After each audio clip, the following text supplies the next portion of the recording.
Love is patient.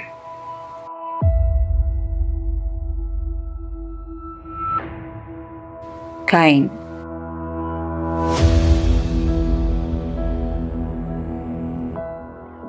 And doesn't envy.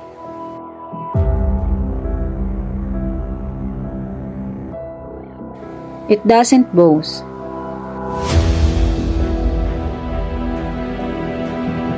It is not proud. It doesn't dishonor others.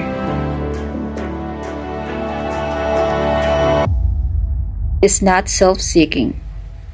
It is not easily angered and keeps no record of wrongs. Love does not delight in evil, but rejoices with the truth. It always protects, always trusts, always hopes, and always perseveres.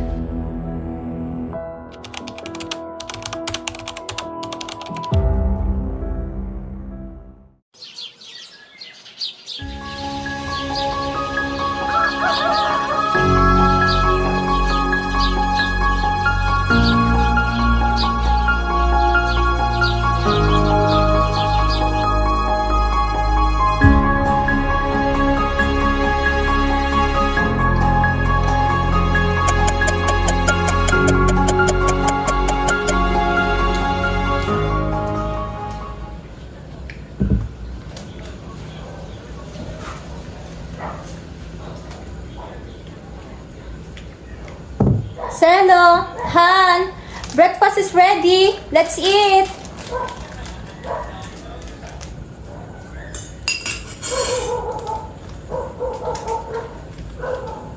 I have something to tell you about Chito. He says he doesn't want to continue the low course that he's taking. He said he wants to be a priest. A priest? When did he speak to you? About a month ago, for the first time. I told him to make sure. Then last night, he confirmed. Well, I didn't expect that. Has he not always been quiet and reserved, even as a boy? Yes, of course, but not principally of a religious temper. Have you noticed how devout he has been lately? He was afraid that you would refuse. What does he take me for? A heretic? Sophia also tells Celo that he needs to go and see his aging and ailing father. Oh, Sophia Han, I informed almost him forgot. that his younger sister Nena Nena called called last and night. that their father has been acting She's up crying. again. She said he can do nothing about the old man. Your cousin Paolo is not there anymore to help her. When Celo heard about his father, he remembered the bad things about him. A chick boy. In fact, there was a time Celo caught his father making out with one of his women.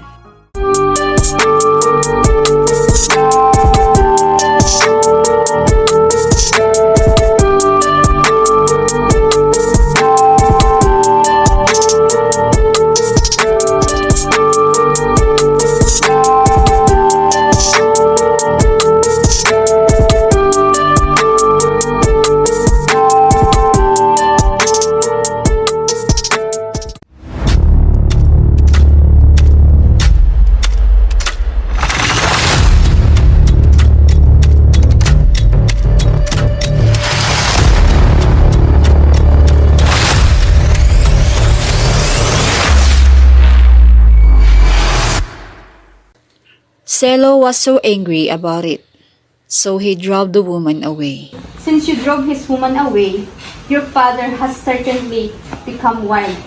Your father could never live without that woman, Celo. You know that. Choose your words carefully, Sophia. Father is only sick, but not because of woman. You know what the doctor said. Does it matter? Your father will going to die soon. Why not let him have what he wants? Don't talk like that. You don't sound like a decent woman, Sophia. Tell Chitong to have the car ready this afternoon. We will go to see father together.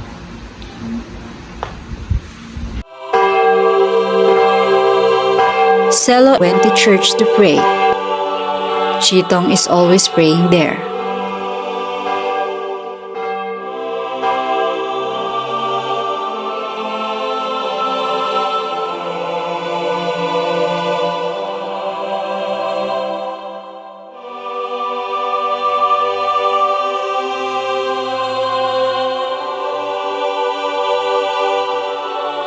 Celo tries to compose himself so he can fervently pray, but the thought of his father and the beatings he suffered under him when he was a child occupies his thought.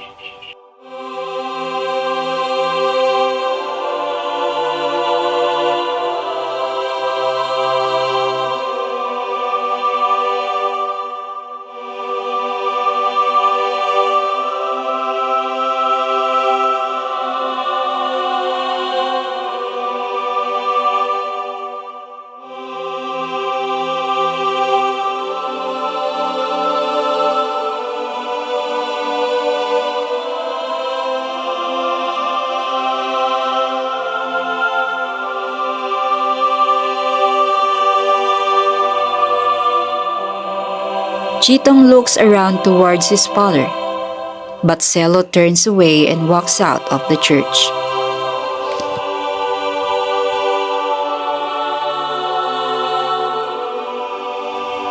After Celo leave the church, Chitong immediately went to his mother in their house and informs his mother what happened at the church. Mother! Mother! Oh, Sam, you're here.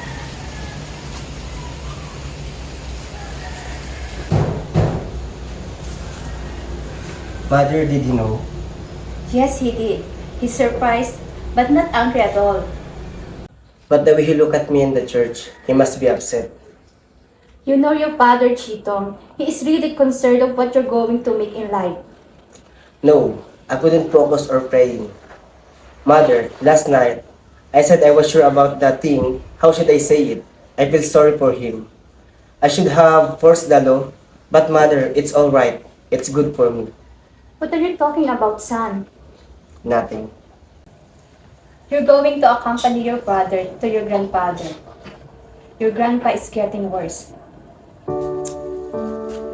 Son, if you're going to dedicate yourself to God, then nothing else should be matter to you. Exactly, mother. But that's father. I'm sure he despises me now. What? No. He does not despise you, Chito. Remember that.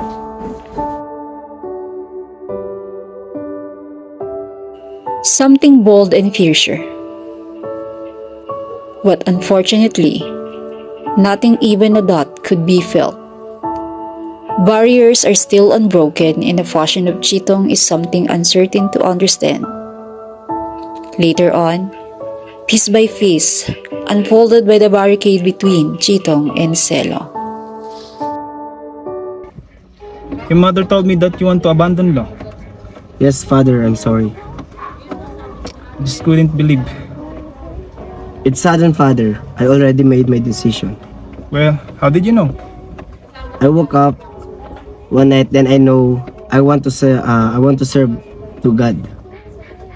Yes, we all at that time and everything clicks into place and we imagine ourselves into it. It takes time to realize, father. You should have come to me for information. I could have shared my experience to you. Your experience, father? Yes. Why do you look so shocked? I once won yours and, you know, What happened, father? well, your grandmother wanted me to become a priest.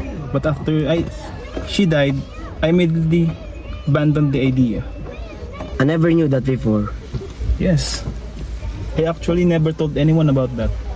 Not even your mother. Shall we keep it a secret then?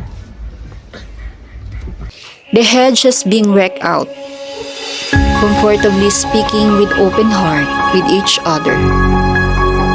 Chitong and Celo had been sought, and peacefulness filled the atmosphere. A secret might have been unveiled, but more importantly, the barriers between them had been worn out.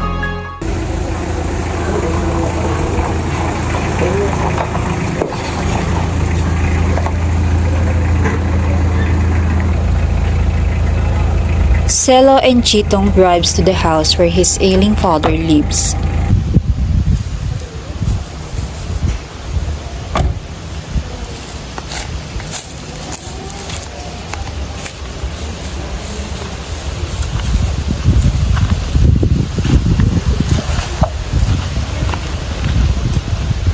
They are met by Nena, who Nena? informs them that the old man refuses to eat for several days. You're here. Come inside.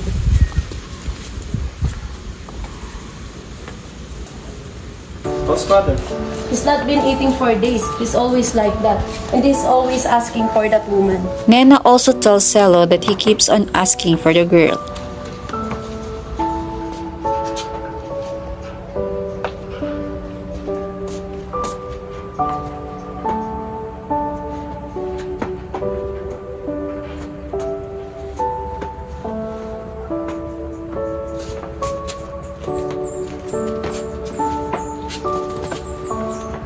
Prepare something, Nena. I'm going to make him eat. Wait for a while.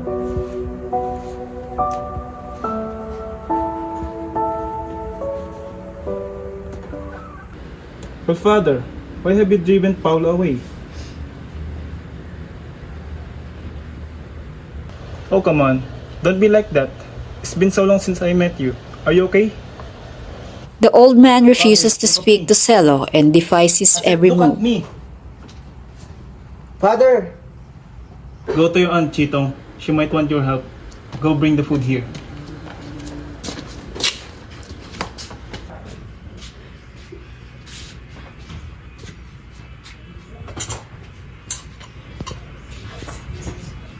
Eat. Just don't bite. Eat.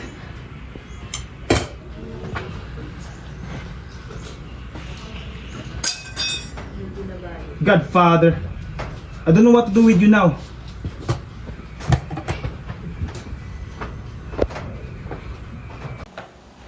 Stay with your aunt, Nena Chitong.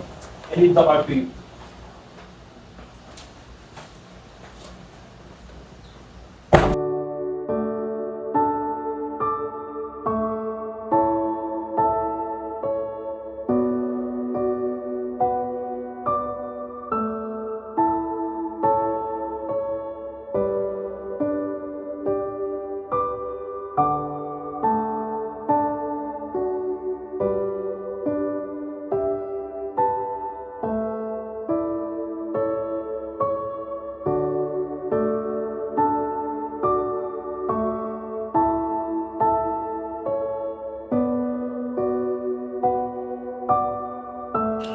Chitong tried to sleep in the same room as his grandfather, but he can't because the old man keeps on crying, moaning, and calling on the woman he has loved and been with. After Chitong read his Bible, he was not in his deep sleep when he heard his grandfather shouting.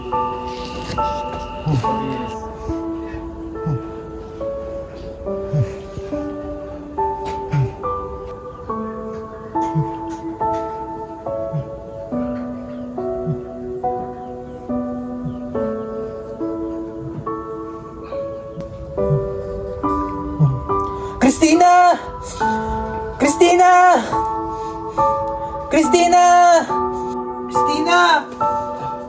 Christina! Grandpa? Grandpa! Christina! Grandpa, wake up!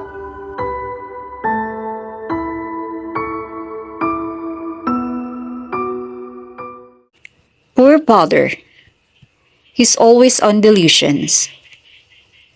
Chitong tries praying his grandfather, but the pain and desire in the old man's eyes continue to bother him. No longer able to stand the cries of his grandfather, Chitong decided to go out and find the girl who has been with the old man before he got very sick. The idea is that the girl should be able to comfort and calm Yes, she is. But the your old man father will down. surely find out, Chito. Don't ask me anymore. Your father knows everything. I'm sorry, but I will get the girl back. Grandfather needs her. Now, please tell me where she lives. She's living in downtown.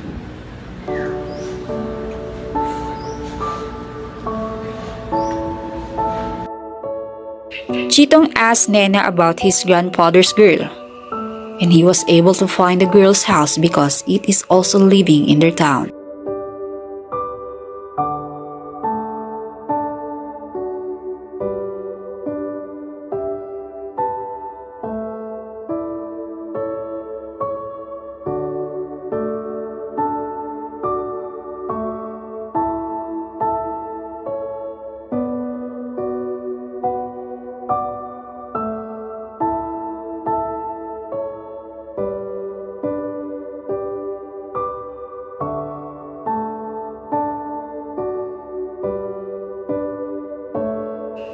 Chitong managed to find the girl's house and convinces her to go with him to see the old man, her lover.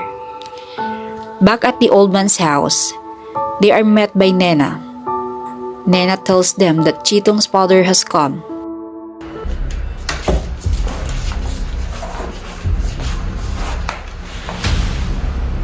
Who told you to bring that woman here, Chitong? No, don't go. Don't stop her, Chitong. Leave. Father, grandfather needs her. The old man needs no one. How do you act against my will? No, father, no.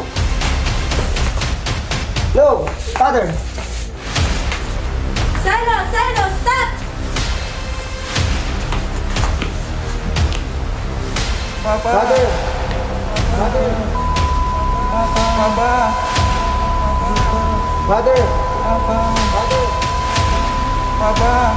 Father.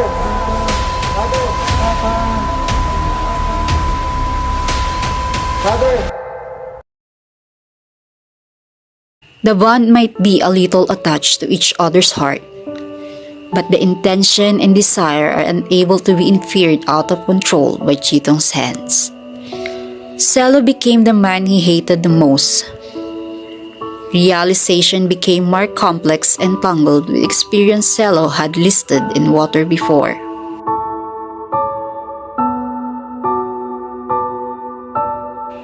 At this, the girl has taken the time to slip away, enter the old man's room, and lock the door behind. After all, the prejudice between the two genders in this story had been given emphasis and might venture to a more resolved diversity. But the love being the core of the whole feast is something that one cannot explain.